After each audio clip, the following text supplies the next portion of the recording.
This is the Coda Mire, and this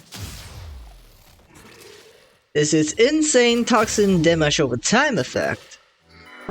In this weapons guide video, I will go over each and every factor of the build, and also what you can prepare to boost Coda Mire's damage output. Make sure to stay until the end. Welcome to the channel, I'm Maggie, and now let's jump right into it. First of all, let's talk about Coda Mire's unique trait, which is for every slam attack, it is guaranteed to proc 1 toxin. And yes, it does work on light slam attacks, but we'll only be focusing on the heavy slams. As you can see, the damage you deal affects the toxin DOT. For the stance mod, I think it doesn't matter which one you've put, as long as it suits the polarity.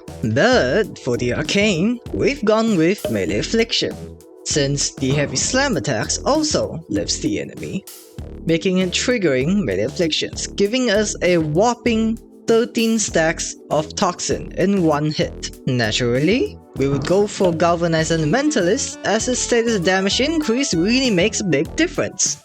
Also, with the status chance increase, along with a built-in 40% status chance, you're able to also apply the damage types from normal attacks. And also, I'm sure you have noticed that some DOT ticks have significant difference in its damage. The further the enemy is away from the center of the slam, the less damage for each ticks. And we can also confirm that critical hits also affects the damage of the ticks. So you definitely want to put in some critical chance or critical damage mods, or both. But more on that later. Next up, we go for Prime or regular Fever Strike, and Prime or regular Pressure Point, and naturally a Fraction Damage mod, as it double dips on damage over time effects. Because we know that critical hits affects the toxin's DOT, we go for Sacrificial Steel, as with its critical chance increase, you're gonna be dealing critical damage most of the times.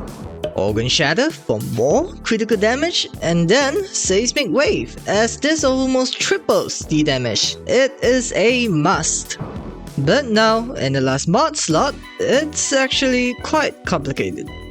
First of all, we have two candidates, Galvanized Reflex and North Wind. I'm sure you all know that melee combo counter can boost your damage by a significant amount. Hence, the reason to go for Galvanized Reflex. But what I noticed is that if your Warframe did not equip the Ready Steel mod, which lets you end up at a 5x multiplier, it lets you outperform when equipping Northwind. But if your Warframe did equip Ready Steel, it's as if equipping Northwind outweighs the damage you get from combo counter by a lot. So my conclusion is, with a little bit of combo counter provided by Ready Steel, Northwind outperforms Galvanized Reflex with melee affliction, making your enemies stacked with Viral and Toxin at the same time.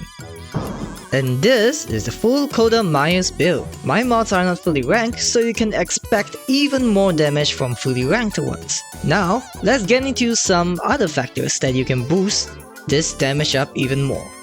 Equipping a Tenacious Bond on your companion gives you a 1.2x crit multiplier. Purple Archon Shards, which boosts your damage up even further. Along with Tenacious Bonds, lets my Coda Mire have a 7.6x crit multiplier. And lastly, the Valence bonus. The Coda Mire I got only has a 31.9% of impact. Yeah, it sucks. That's why, to boost the damage even higher, you can go for either Toxin or Cold Element, which by the way, my Coda Mire does not, so expect even more damage than mine. And that is it for this video. If you enjoyed it and find it useful, please consider leaving a like and subscribe. Appreciate for all the support, and I'll see you in the next video. Goodbye!